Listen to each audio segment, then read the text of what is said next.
sewing room is my happy place, and it is always changing and evolving as I try to improve it. I really want to make something to brighten up this big wall. I want this wall to be a design wall one day, but right now I want to make something decorative but also really useful for storage.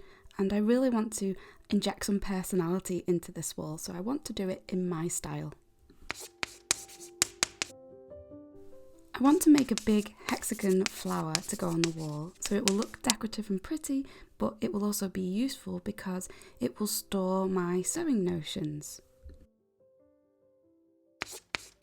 So it's definitely going to need some pockets so that I can fit in all of the tools and threads and things that I want to store. And I've been inspired by the Quilt As You Go project that I've been working on for a while now, so I'm going to use that method. Now, Liberty Fabrics very kindly gifted me a bundle of beautiful fabrics from their Liberty Parks range and also from their Emily Bell range too. And these fabrics are absolutely beautiful and will definitely brighten up that really blank wall. These fabrics are their quilting cottons, they're Lazenby quilting cottons, and they are of such a high quality. They are so smooth and lovely to work with.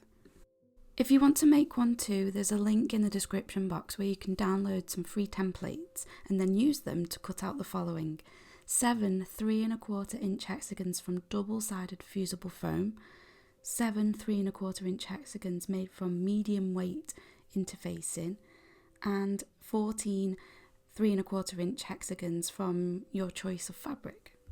The fusible foam that I've used for this is about 1/4 inch thick, and I've used the Pellon brand, but I know there are other brands too. But I find the double-sided fusible is great for this project and really adds some stability. The medium weight iron-on interfacing is just a regular interfacing that you can find in most places. Out of the fabric hexagons, half are going to be background hexagons and the other half are going to be pockets.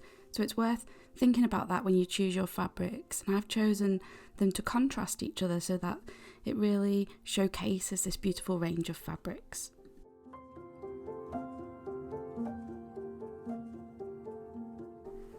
You cut the pockets as full 3¼ inch hexagons, but they will be folded to make the pocket. So it's worth thinking about that too when you choose the direction of your print. And in addition to all of that, you will need 7 4½ inch hexagons out of a contrasting fabric, and these will be the hexagons that wrap around the other ones as you do the Quilt As You Go method.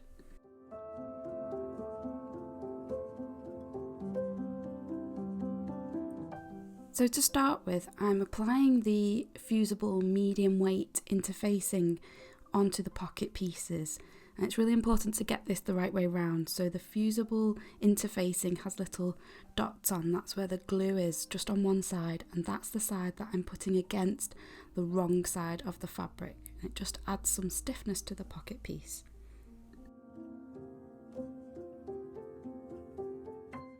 So repeat this for the rest of the pockets, and then you need to press them in half.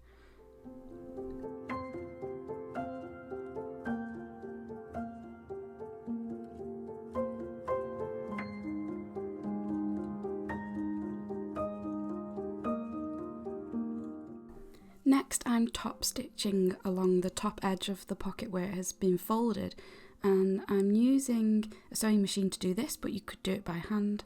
I'm doing the top stitching about 1/8 inch away from the edge, and I'm actually using 12 weight thread in my sewing machine on a stitch length of about 3½, and it works really well.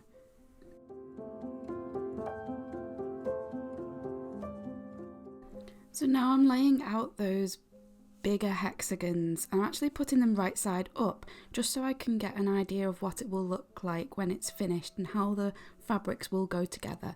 So I've alternated the purple and the aqua colour for those, and then I'm just laying out my pockets and my background pieces and just making sure I'm really happy with the layout. Now it's time to use the fusible foam, the double-sided fusible foam. So we need to make a little quilt sandwich for this. So first of all, I'm going to find the centre of my large hexagon by folding it in half both ways.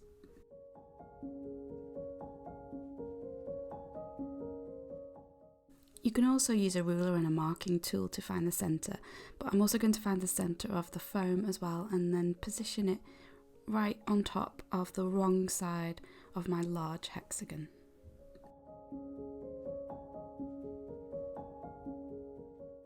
I then placed my fabric hexagon on top with the wrong side touching the foam, and now I'm just applying some heat with an iron. I'm just pressing down, I'm not rubbing or pushing the iron, and then I just flip it over. It has kind of attached on the other side, but it does need another press just to make sure that it really has stuck.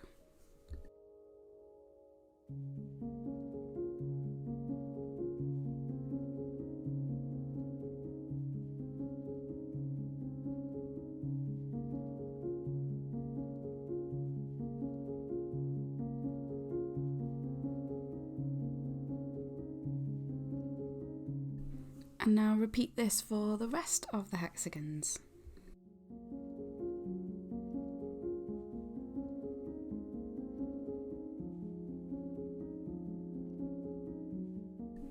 So once they are all attached, it's time to position your pocket in place, and I just pinned mine in place.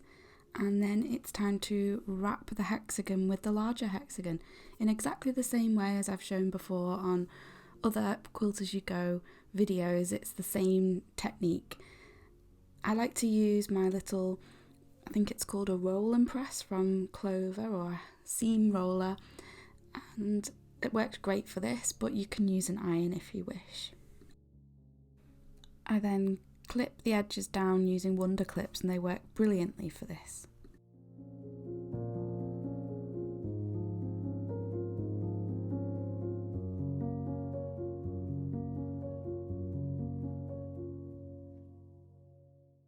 So now we're ready to stitch this in place, and you can choose to do it by hand or by machine, and I'm going to show you both.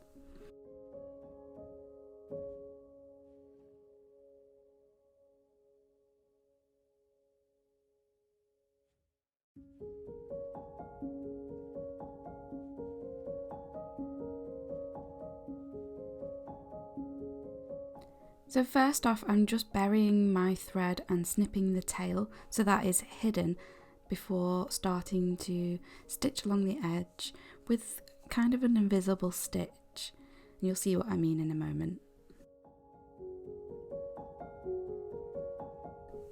So I'm just making really tiny stitches into the bottom hexagon and then just catching the folded binding edge, if you like. I'm just making my stitches very small and straight, and then this way the thread is hidden underneath and the stitches hardly show.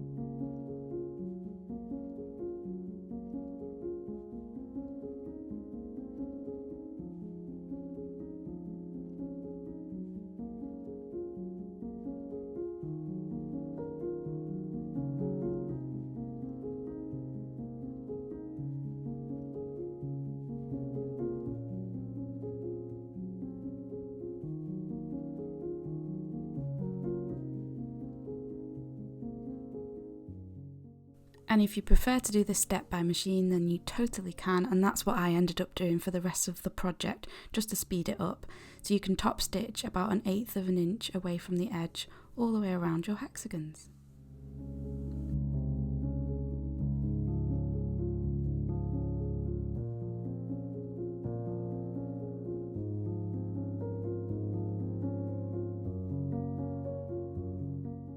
So now it's time to join them together, so just lay them out and make sure you're really happy with how they're all positioned, and then we're going to do a ladder stitch. So again, it's just like the other Quilt As You Go video, it's the same joining process. We're just going to join all of the seams up, and I'm going to use a separate thread for each one and tie off at the corners just to make sure that it's really strong. I actually now like to use a 12 weight thread for this.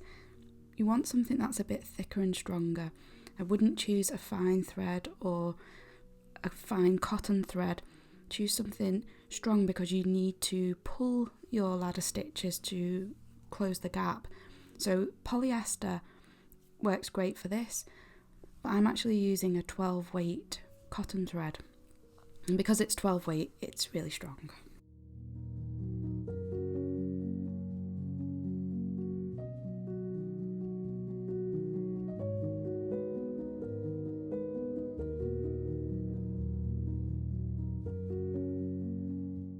So to make a ladder stitch, you're just running the needle just underneath that fold of fabric and then go to the opposite side, directly opposite, and make another stitch, and just alternate like this all the way along the seam. You'll see that your stitches will look like the rungs of a ladder, and when you get to the end, that's when the magic happens.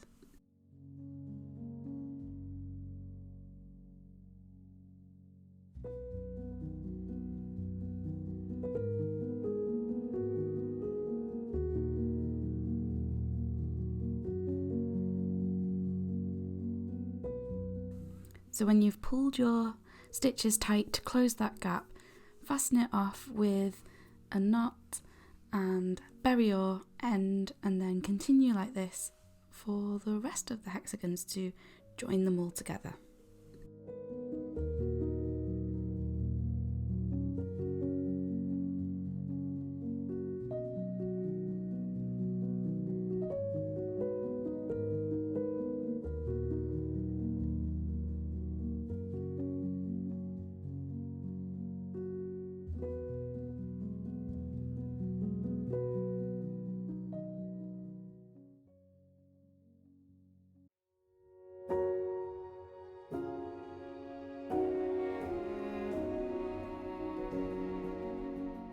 And here it is in all its glory, and I'm so pleased with it. It looks really great on the wall.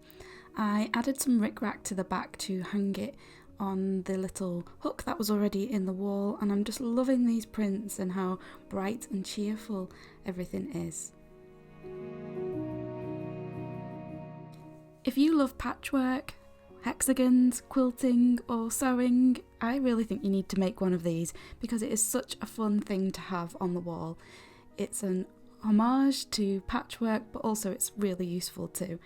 And doesn't the back look lovely? I really like the way the fabrics look together, and it's such a fun and quick make as well, particularly if you use a sewing machine.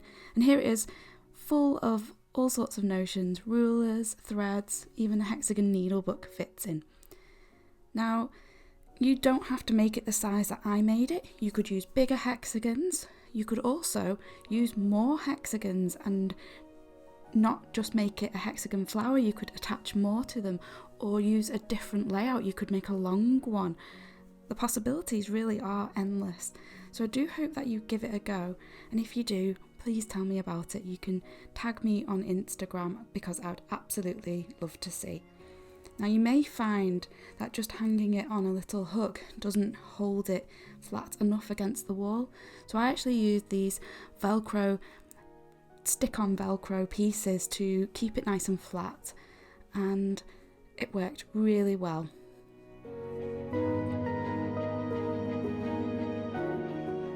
So I hope you've enjoyed this tutorial. I hope you feel inspired to give it a go. Thank you ever so much for watching this video.